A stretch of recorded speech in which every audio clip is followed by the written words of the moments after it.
In recent weeks, the Northern Sugar Belt has been collaborating to address the alarming spread of fusarium among various cane fields in the Orange Walk and Corozal districts.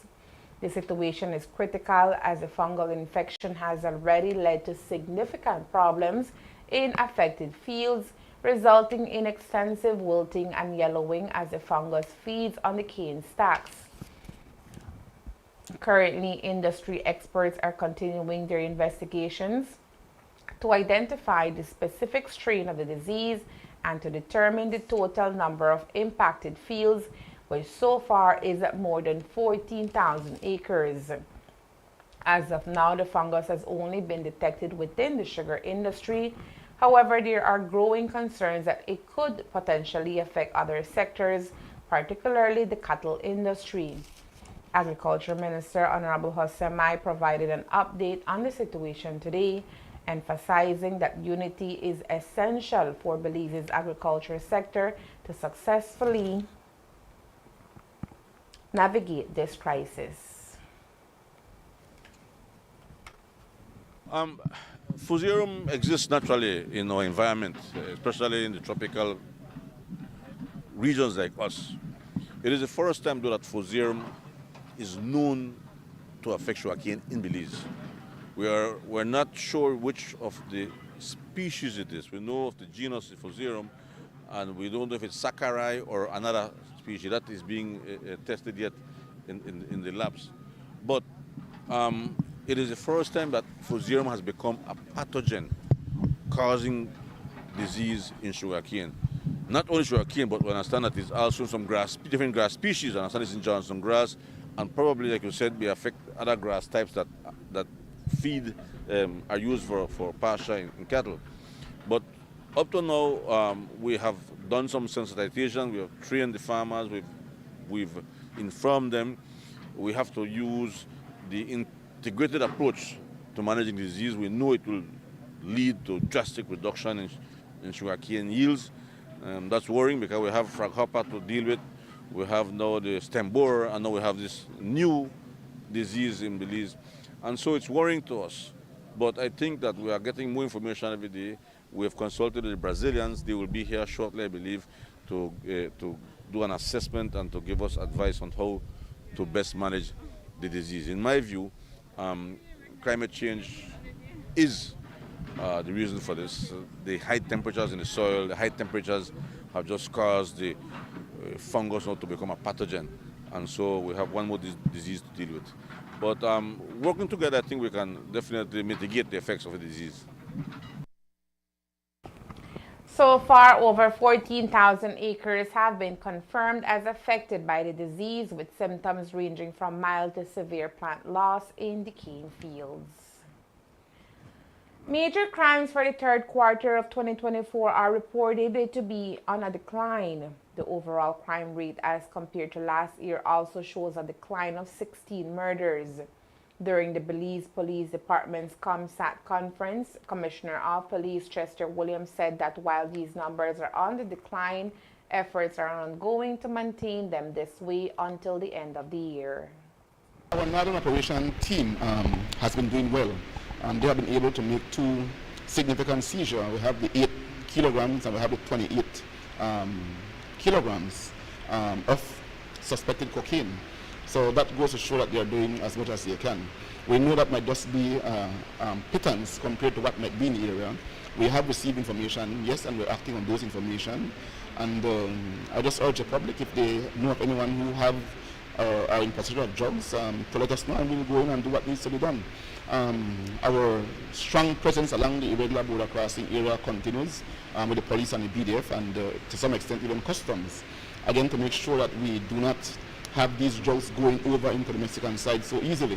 We know that once it gets there, then it goes up north, and that's a problem to our counterparts in the U.S. So we continue to work along with them as well to see what we can do to be able to stem this issue. These numbers, according to Police Minister Honorable Kareem Musa, reflect the efforts of the police department. You know, it has been very challenging, but as I mentioned to the commanders this morning, we have seen a decline, substantial decline since 2020, each year going lower and lower. And of course, we always want to do better than the previous year. And so that is what we will aim for in the last quarter of the year. The police will definitely increase their proactive measures in terms of preventing crime, and also, like the Commissioner said, work along with the LIU and other agencies actively trying to stem the gang violence. I know that a lot of the murders that took place in 2024 have been domestic in nature, and so we have to find a way to work along with members of the public in terms of creating greater awareness of domestic situations, because I think that is what is certainly inflating the numbers this year. But I'm very confident moving towards the last quarter that we'll be able to come very close to the exceptional year that we had last year. Now, while the police department are being criticized by the opposition leader for an increase in murders in the month of September, Compose says it was mainly due to domestic disputes which are beyond control. For the month of September, we had 5 murders compared to 3 last year. So we're 2 above last year for the month of September. And of the 5 murders, 2 were domestic. The guy, I think Guzman, who killed the 2 ladies in the house in Corozal, the family issue. And then we had the 2 brothers in Bella Vista, where they were drinking and one killed the next one. I don't understand how Shine expect police to prevent those from happening. And the other murders we had one in Cotton Tree, where the 2 neighbors had an argument over loud music or something, and then the next one went and killed the other one. How could we prevent that? So at the end of the day, I don't know what to say about my friend. But again, it's a case where he is playing on the lives of people for his own political aggrandizement. And I think it is wrong. And he needs to be called out for it. You in the media know the figures. Call out the man. Coming up next, groundbreaking takes place for upgrade of San Carlos Road. Stay tuned. This plan, I can't left this plan. Smart believes. Hey there, smart thinkers. We're turbocharging your mobile experience with Smart's powered up postpaid plans. Imagine a world where your data speed flows faster than ever. Well, guess what? We've cranked up the dial and unleashed the postpaid power of Smart's lightning fast LTE data on all our postpaid plans. That's right, no speed bumps, more data. It's like having a limitless highway of data speed at your fingertips. Whether you're a lone ranger with an individual plan or a squad rolling with a group plan, everyone gets to surf, stream, and share at enhanced, full, high-quality speed. Switch to Smart's powered-up postpaid plans today and ride the wave of postpaid power. Visit any Smart showroom or smart-bz.com for details and make your mobile experience smarter and faster. Smart, bringing people together. No, I can't left this plan. I can't left this plan. Ground was officially broken today to mark the start of the $1.1 million project to upgrade over 3 miles of road which connects the villages of Indian Church and San Carlos here in the Orange Walk district. The project was approved earlier this year under the Resilient Rural Belize program, which seeks to provide year-round access for farmers in the area to support climate-resilient productivity and improved market access with enhanced road and drainage along the length of road. The upgrading of the over 3 miles of road in the community of San Carlos, according to Agriculture Minister and area representative for Orange Walk South, Honorable Jose Mai, will play a major role in advancing the lives and livelihoods of residents in that area. I think we're one step closer to achieving one of the objectives, one of the goals under Plan Belize. It has taken a long time. I think the people have been frustrated because having meeting after meeting telling about this road. It is finally a reality. It is happening now. The contractors on the ground. We signed their contract a couple of weeks ago, and now today the construction is actually beginning. The physical work is commencing. And we hope it will be done probably in about next 3 to 4 months, I believe. And then we move to the second phase of the project. The first time when I came to San Carlos, there was no road. I had to come by river, through the river lagoon, through the river, and then the river lagoon, and so I ended up in San Carlos. It was many years ago. Today we have a road, but it does not mean that we stop there. This road needs to be improved. These two communities, Inauguration and San Carlos, are the communities that produce much of the vegetables from the Orange Rock district. Secondly, Indian Church is one of the few tourism sites in the district. After waiting many years for this project to finally come to fruition, residents of the area were today most excited to witness this milestone occasion. Pues más que todo es darle gracias a al gobierno de Belice y a Arbi, ¿verdad? Especialmente al honorable José Abdel Romay por estar atrás de este proyecto, ¿verdad? Y nosotros aquí en San Carlos por tener esa paciencia, porque me acuerdo que hace 4 años se había dicho de este camino y hasta ahorita, ¿verdad? Que hoy sí vemos que va a ser una realidad. Nomás cuando le decía a las personas antier que van a venir a cortar el ribbon y que el proyecto, el camino comience, ¿sabe? La gente le contesta, no, entonces es pura paja, dice, como en palabras vulgares, es mentira, porque hace años esa cosa y nunca se comienza.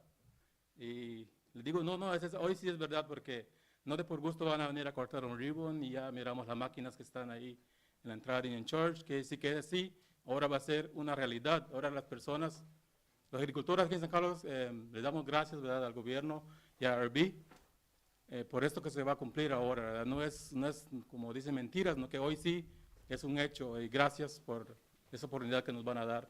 En nombre de la comunidad de San Carlos y todos esos agricultores que diariamente, muy temprano, nos vamos a hacer nuestras actividades diarias en el campo. Sabemos que es muy difícil, pero el pueblo y la comunidad de San Carlos y los vecinos les damos la calurosa bienvenida a todos ustedes para hacer una realidad este momento tan importante de hacer upgrading el camino de 3.7 millas de Indian Shore to San Carlos.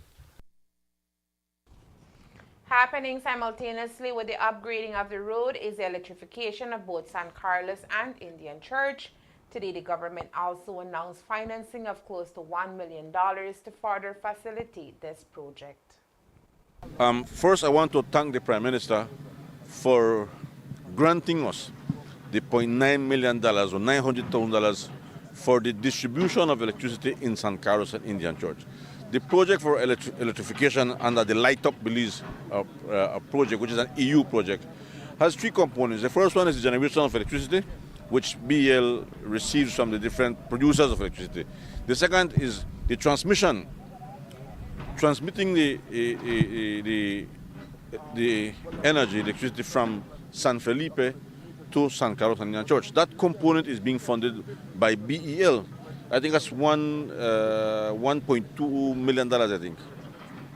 And then there was the distribution, which is the EU component, which would distribute the electricity to the different homes, including meters and service entrance.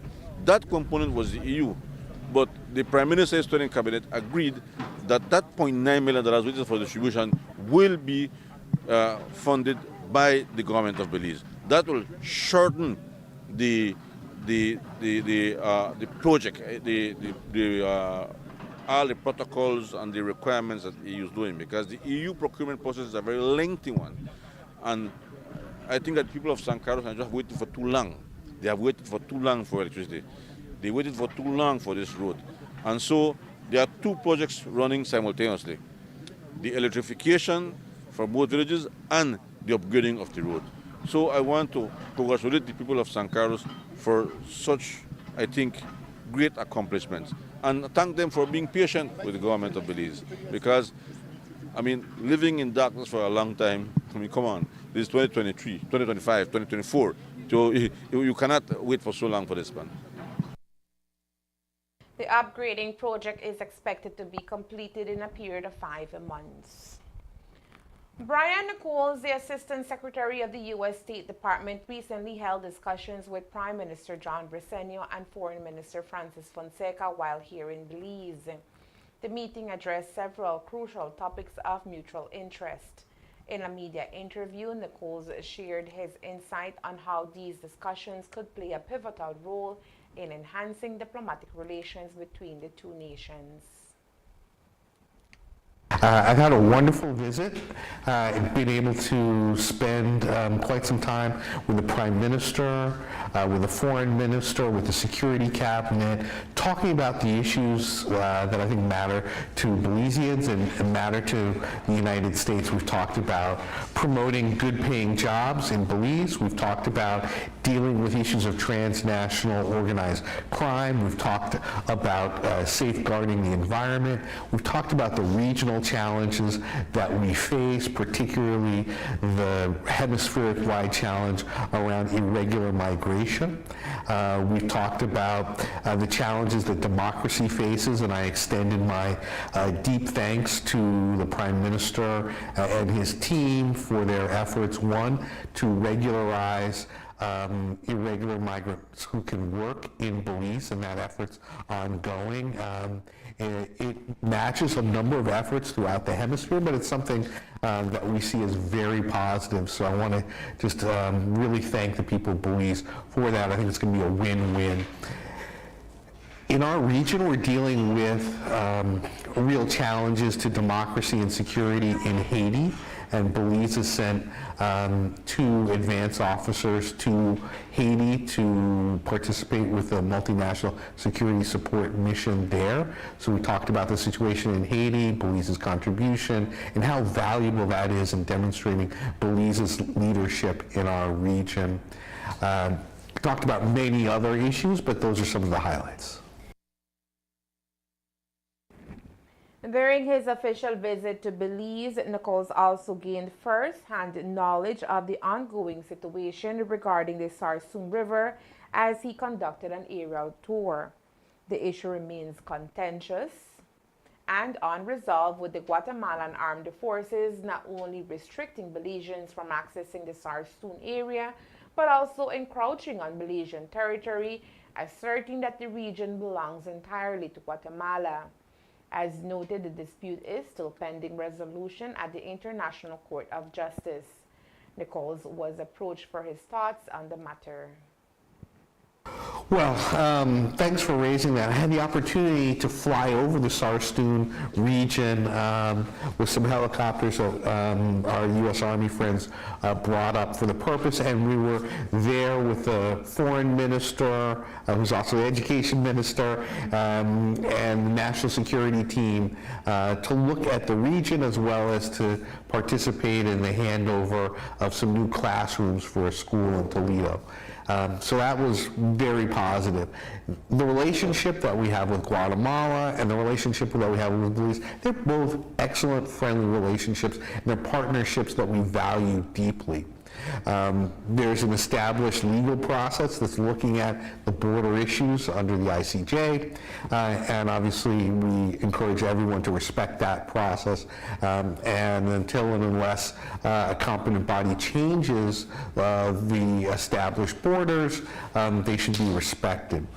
We've had conversations in the past with both nations about this process, and we hope that there will continue to be a goodwill and positive spirit that we've seen from leaders in both countries to address the concerns around the border, and we have the utmost confidence that there will be. I think Prime Minister Briceño is doing the right things in terms of looking for constructive and positive ways to move forward on this issue, and President Arevalo in Guatemala similarly has expressed his desire to have close, positive relations with Belize. So both sides are coming to this with the right mindset, and to the extent that we're able to play a supporting role in the relationship between the two countries, we're happy to do so. Belize has become a key transit point for many Central American migrants heading to the United States. Recently, it has also been identified by the U.S. State Department as one of the major drug transit or major illicit drug producing countries. Reports indicate the presence of transshipment operations and even a basic cocaine laboratory in southern Belize. What is the U.S. response to this situation? In short, they are not overly concerned. Well, I think the issue of transit is a much bigger problem. The coca sort of lab, it's hardly a lab. I saw the photos. It was pretty basic there. The issue of transshipment is much more of a concern than production here. Obviously, authorities need to be vigilant to make sure that there's not an increase in production here, but not seeing significant hectares under cultivation, in fact, almost none, and the laboratory in the field that was dismantled, it was not a major concern. In the United States, we're very much appreciative of the cooperation that Belize provides on counter-narcotics matters. I would note that we have an international narcotics and law enforcement program in Belize. We provide about $3 million in assistance for counter-narcotics efforts through our INL Bureau, and my colleague Todd Robinson, who's the Assistant Secretary for INL, expressed his interest in visiting Belize to further strengthen that cooperation. In addition to that, our cooperation through the Department of Defense and things like strengthening the Coast Guard here, and we were central in the formation of Belize's Coast Guard. Provide other areas where we can cooperate to address counter-narcotics. We also support a vetted unit here, as well as a financial intelligence unit. We have a DEA presence here in Belize. All of those things demonstrate our commitment to close cooperation with Belizean authorities. And just note that the Prime Minister and his entire team were very clear in their commitment to work with us to deal with transnational organized crime, particularly narcotics trafficking. Able to overfly the country in a helicopter and see the limited road access for the authorities. It can take hours to reach these clandestine airstrips. So local authorities are facing challenges, but they're also looking for creative solutions, spending Belize's own money on some of those solutions. And obviously the United States and others in the international community want to help and support in that effort, but Belize also needs to continue to step up and resource its own efforts as well. But we want to do that in partnership as friends and allies. And there is more news after the break. Stay tuned. My name is Stacey Badillo. This is my sister Gina Badillo, and we've been owners of this business for the past 19 years. It is called Purple Passion Studio and Spa, and we're located in Kikaker, Belize. I've been part of the credit union for 12 years, and Gina for 19 years. Professionally, it's allowed us for our business to grow, and our careers has grown as well. We have had great customer service at Credit Union. They're exceptional. Yes. For this small island, it's very important, but for our small business, it's even more important. It has changed our lives, the lives of our children, of our families. I highly recommend St. Francis Credit Union to my children, to my family, to my clients, to everyone that is around me, that it's always the number one.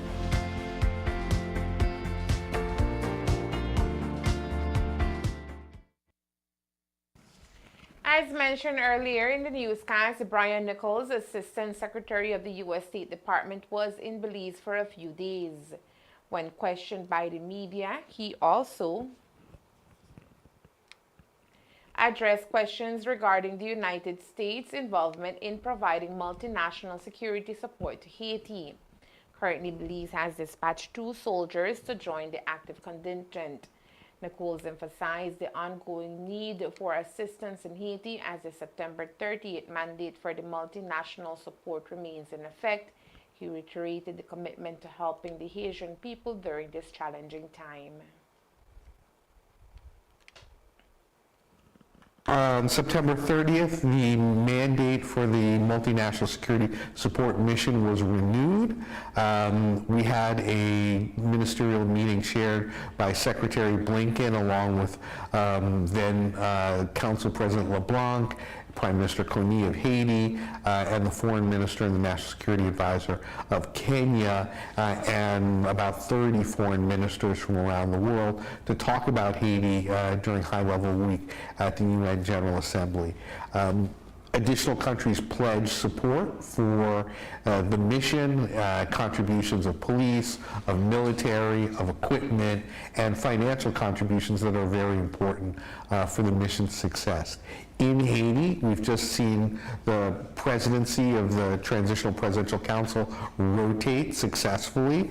That's a big step forward. We've seen progress in the naming of a provisional electoral council that will prepare for elections next year in Haiti. We've seen the reconstitution of the higher level courts there. So things are moving forward in Haiti, but there are enormous challenges there as well, and we need to stand together as a hemisphere and an international community to help the Haitian people. A 3-day sensitization training commenced today, bringing together key stakeholders from the Ministry of Agriculture, Ministry of Health, and the Belize Livestock Association. The training, which runs through Friday, aims to educate participants about the New World Screwworm and enhance their understanding of its impact and management. The sessions are organized by the Belize Agricultural Health Authority, BAHA, in collaboration with the Inter-American Institute for Cooperation on Agriculture, the International Regional Organization for Plant and Animal Health, and the Ministry of Agriculture. Today's session focused on sensitizing technical personnel from the Ministry of Health and BAHA, while tomorrow's session will involve technical officers from the Ministry of Agriculture. The training will conclude on Friday with the representatives from the Belize Livestock Association. This initiative is part of the ongoing efforts to ensure that all key ministries and stakeholders are well informed and equipped to manage potential risks associated with the New World Screwworm. The New World Screwworm is not present in Belize but is present in some Central American countries. And that's the news. We invite you to join us for another newscast on Thursday, October 10th here on CTV3 News and Fiesta FM 106.7. Remember that to read a text version of the news, you can visit our website at ctv3belizenews.com. You can also log on to our Facebook page for current stories at facebook.com/CTV3BelizeNews or our YouTube channel at CTV3 News BZ. From all of us here at CTV3 News, thank you for watching and listening. Good night.